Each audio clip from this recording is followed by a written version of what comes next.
Hi guys, and welcome back. This is the latest video in our composition project series. Today we're going to be looking at layering. Basically what layering is all about is putting together different layers of music in a way that is complementary to each other, but each part is different.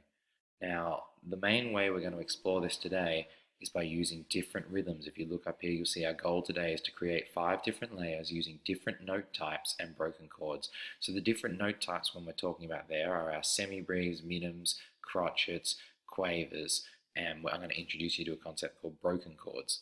So the first thing we're going to do is we're going to create an A section. So we're going to create these layers here. Now I've already done this, so I'm just going to show you what I did. I started off by loading up a drum and coming up with a rhythm I liked. Here it is.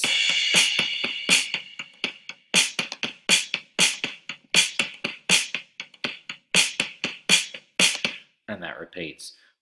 Next step, I'm going to use semibreve. So there are notes that last for 4 beats, and I put a simple chord progression down here using C, G, F, and A minor.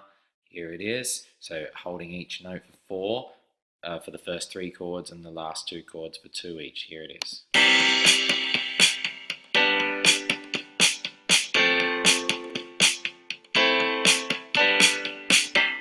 Great. So once I'd done that, my next step was to add a bass. Now, when I was adding my bass, my main consideration was to make sure I had a different rhythm to that of the grand piano part. So for my bass part, if you have a listen, I've chosen to do crotchets, so 4 per bar. And so on. So have a listen to how that fits together.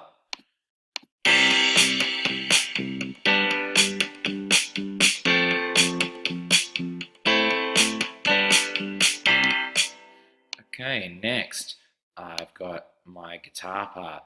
Now what I've done here is I've used quavers. So I've now got 8 per bar or 8 per chord. Have a listen to that. If you compare that to the bass part, you can hear there's twice as many notes on the quavers as there are on the crotchet to the bass part. Have a listen to that.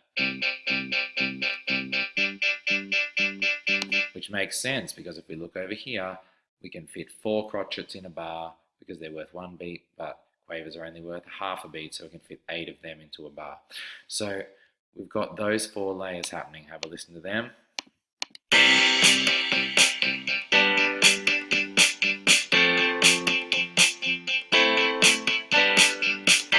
Great. Next, for my last part, I'm going to introduce you to what's called an arpeggio. An arpeggio is basically playing a chord, but playing each, instead of playing them together as a block chord like this, playing like this, you play each note separately. In this particular one, I've created a pattern where I go from the top down, just like the song Clocks.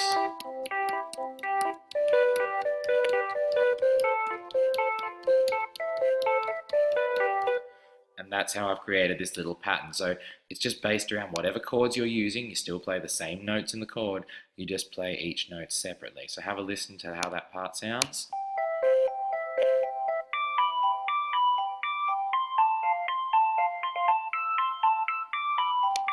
And now have a listen to how that part sounds with all the layers together.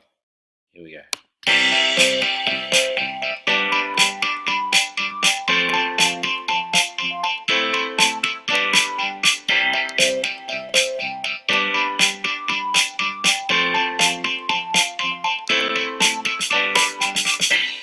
Great. So, as you can see there, we've made a kind of an interesting collection of layers, all based around the same chords. Each of the different parts are playing the same chords, but all we've done is change the different rhythm types that are being used in each layer. So go ahead and have a go and try and create an 8-bar pattern for that, and we will have a follow-up video for how to create a contrasting B section. Okay, look forward to what you come up with.